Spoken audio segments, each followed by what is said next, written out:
एक समय की बात है, एक शिकारी हर रोज की तरह शिकार पर जाता और शिकार के माध्यम से अपना जीवन यापन करता।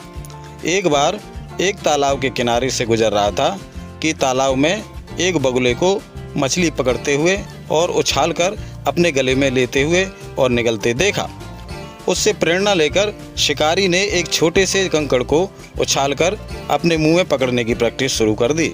धीरे धीरे उसने कंकड़ के साइज को बढ़ाना शुरू कर दिया और अपनी प्रैक्टिस को जारी रखा। धीरे धीरे बड़े कंकड़ को भी उछालकर अपने मुंह में आसानी से पकड़ने लगा। इसके बाद शिकारी ने कंकड़ की जगह लकड़ी को छीलकर चाकू का आकार दिया और लकड़ी का चाकू बना लेने के बाद लकड़ी के चाकू को उछालकर अपने मुंह में पकड़ने की प्रैक्टिस करने लगा।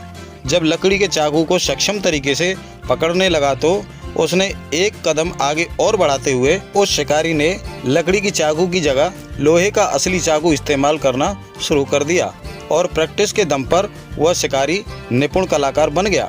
एक निपुण कलाकार बन जाने के बाद उसने सोचा कि सारा दिन शिकार के पीछे भटकने से और पक्षियों की जीव हत्या करने की बजाय क्यों ना अपनी इस कला का पैसा कमाने में इस्तेमाल कर लिया जाए। ऐसा सोचकर शिकारी ने शिकार करना छोड़ दिया और गांव कस्बे शहर में जाकर अपनी चाकू उछालकर मुंह में दबाने की इस कला का प्रदर्शन करने लगा और अच्छा खासा पैसा कमाने लगा।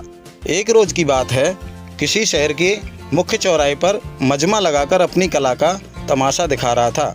तमाशा समाप्त हो जाने के बाद कुछ बुद्धिजीवी लोगों ने पूछा, अरे कलाकार भाई, तुम कलाकार तो बहुत अच्छे हो और तुम्हारी कला भी बहुत अच्छी है, लेकिन साथ ही साथ खतरनाक भी है। तुमने इस कला को कहाँ से सीखा है और तुम्हारे गुरु कौन हैं?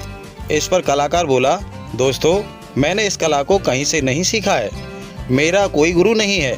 इतना सुनते ही बुद्धिजीवी लोग बोले, नहीं कलाकार भाई, हर इंसान इस दुनिया में कुछ भी सीखता है, कुछ भी करता है, वह किसी न किसी से तो सीखता है। इसी तरह तुम्हारा भी तो कोई आधार होगा। इतना सुनते ही अति उत्साह में आकर कलाकार बोला, दोस्तों, इस कला को मैंने किसी से भी नहीं सीखा, मैंने स्वयं सीखा है। इस पर बुद्धिजीवी लोग बोले, ठंडे दिमाग से सोचो और फिर बताओ। बुद्धिजीवी लोगों के कहने पर अति उत्साह में आकर झूठ मूठ याद करने का बहाना बनाकर कलाकार कुछ देर चुप रहा और अपने आप को दुनिया से ऊपर दिखाने की कोशिश में भूल गया कि दुनिया के कुछ नियम भी होते हैं, कुछ सिद्धांत भी होते हैं। और कलाकार बोला, नहीं भाई नहीं, मेरा कोई गुरु नहीं है और ना ही मैंने इस कला को किसी से सीखा है। इतना सुनते ही बुद्धिजीवी लोग बोले, कलाकार भाई, फिर तो आप इस संसार में सबसे महान लोगों में से हैं। अपनी इस कला का एक बार फिर से प्रदर्शन करके दिखाओ। तो कलाकार अपने अहम और अति उत्साह के वशीभूत होकर अपनी कला का प्रदर्शन करने के लिए फिर से तैयार हो जाता है और अपनी कला को दिखाते हुए जैसे ही चाकू को ऊपर की ओर फेंका और इससे पहले कि अपने खुले मुंह में दांतों से चाकू को पकड़ने की कोशिश करता, चाकू मुंह को चीरता हुआ पार निकल गया। सभी लोगों ने जब यह नज़ारा देखा तो सभी के होश उड़ गए और किसी तरह से चाकू को निकाला और उपचार करवाया। उपचार हो जाने के बाद उन्हीं बुद्धिजीवी लोगों ने फिर से पूछा, कलाकार भाई, क्या अब भी यही कहोगे कि इस कला को आपने स्वयं ही सीखा है? कोई तो आधार रहा होगा इस कला के पीछे। तो कलाकार उन बुद्धिजीवी लोगों के कहने पर अपने अहम को त्याग कर कहता है, हाँ दोस्तों, मुझे इतना याद है कि एक तालाब में बगुला मछलियाँ पकड़ रहा था, जो कि मछली को पकड़ता और ऊपर उछालता और उछालने के बाद अपने गले में लेकर निगल जाता। बस उसको देखकर मैंने भी पहले छोटे कंकड़ से शुरुआत की, उसके बाद बड़ा कंकड़, फिर लकड़ी का चाकू, उसके बाद असली चाकू का इस्तेमाल शुरू कर दिया। और इसी तरह मैंने इस कला को अपनी मेहनत से, अपने परिश्रम से और अपने अभ्यास से सीखा है। इतना सुनते ही बुद्धिजीवी लोग बोले, कलाकार भाई, क्या तुमने एकलव्य की कहानी को नहीं सुना? कलाकार बोला, नहीं दोस्तों, मैं अनपढ़ होने के कारण मैंने नहीं सुना। इस पर बुद्धिजीवी लोग कहते हैं, हे कलाकार भाई, एकलव्य भी तुम्हारी तरह प्रेरणा लेकर संसार के सबसे बड़े धनुर्धरों में गिने जाने वाले धनुर्धर बने थे, जिन्होंने धनुष विद्या में अपनी प्रसिद्धि प्राप्त की थी और साथ ही साथ अपनी गुरु दक्षिणा के लिए भी जाने जाते हैं।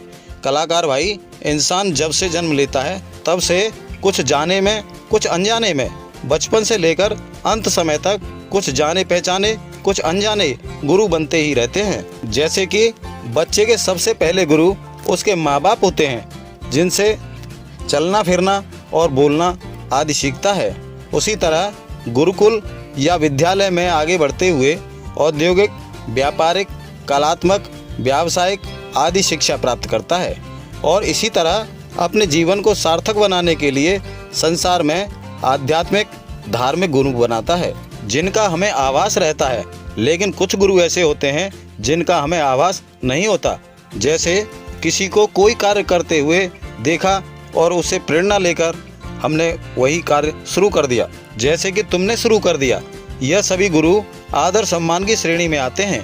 कभी भी इनकी अवहेलना करके अपने आप को अपने गुरु से ऊपर श्रेष्ठ बताने की हिमाकत नहीं करनी चाहिए। जैसा कि दोस्त, अपनी कला के साथ आपने ऐसा ही किया और उसी का परिणाम है कि आप कला दिखाने में फेल हो गए।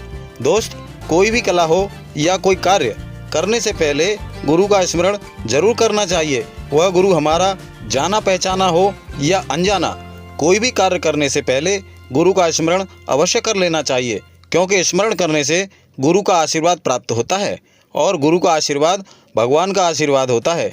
क्योंकि महापुरुषों ने कहा है कि गुरु गोविंद दोऊ खड़े, काखे लागू पाए, बलिहारी गुरु आपने गोविंद दियो बताए। तो गुरु का स्थान तो भगवान से भी ऊपर माना गया है, बताया गया है। इसलिए गुरु की अवहेलना कभी नहीं करनी चाहिए, हमेशा गुरु का आशीर्वाद ही लेना चाहिए। गुरु का आशीर्वाद साथ होता है तो बड़े से बड़े कार्य सिद्ध हो जाते हैं। इतना सुनते ही कलाकार उन बुद्धिजीवी लोगों के पैरों में लेट गया और कान पकड़कर अपनी भूल के लिए माफ़ी मांगने लगा और सभी ने सच्चे हृदय से उसे माफ़ कर दिया। कहानी यहीं पर समाप्त होती है। दोस्तों, कहानी आपको कैसी लगी? अगर पसंद आई हो तो लाइक, शेयर, कमेंट करना ना भूलें और ऐसी ही कहानी प्राप्त करने के लिए हमारे चैनल को सब्सक्राइब कर लें। तो मिलते हैं अगली वीडियो में, तब तक के लिए नमस्कार।